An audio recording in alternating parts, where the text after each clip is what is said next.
And then, of course, enjoy your Thanksgiving dinner. I imagine you'll be having turkey. When I was growing up, we couldn't always afford turkey as a family, but my father's a proud man, and it was important to him to provide for us. So even if he couldn't buy us a turkey dinner, he'd find some kind of poultry, and we'd all pretend it was turkey. And you know what? It didn't matter. Even if it was just chicken nuggets from McDonald's, we'd all say it was turkey, and we were thankful. One year, when I was in high school, I recall Dad bringing home a pigeon that he'd superglued a little red snood to.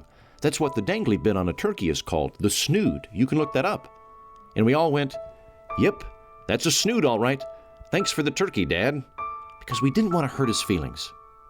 And even though a pigeon with a snood superglued to its neck doesn't afford a lot of meat, by golly, we were thankful, and we had a fun Thanksgiving all the same.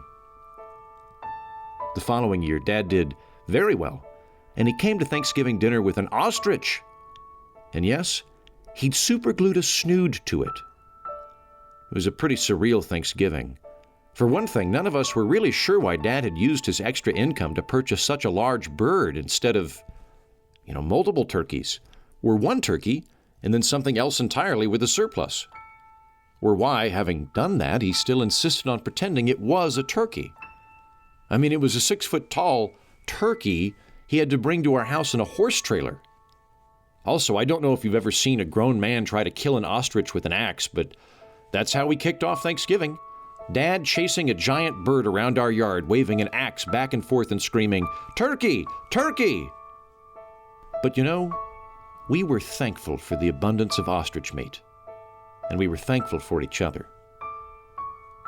One year, in my 20s, after I'd moved out on my own, my father proudly showed up at my front porch with an emu he'd disguised as a turkey, which was doubly strange because it wasn't even Thanksgiving. It was Valentine's Day. When I said, "Dad, what are you doing here? I'm on a date," he just grinned and pointed at the little red snood he'd affixed to the emu's neck with superglue and said, "It's a turkey. See the red dangly bit? Very much a turkey." Then he let himself into the backyard and chased the emu around with a hatchet for about an hour. It was a strange Valentine's Day date, but you know what? We were grateful. We were grateful for the dinner, for the freedoms we enjoy as Americans, and for the company of good friends and family. Now I'm in my 30s and not always able to make it back to Oklahoma for Thanksgiving, just life and whatnot. But last year I flew home and I gave my dad a big hug, and he said, "Son, why don't you come out to the back porch and take a gander at this year's turkey?"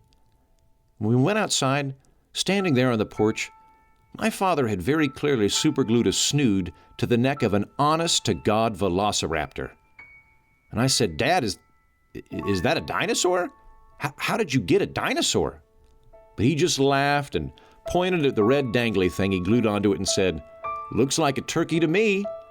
So I said, "Right, but do you have a time machine? Or is this some kind of government experiment?"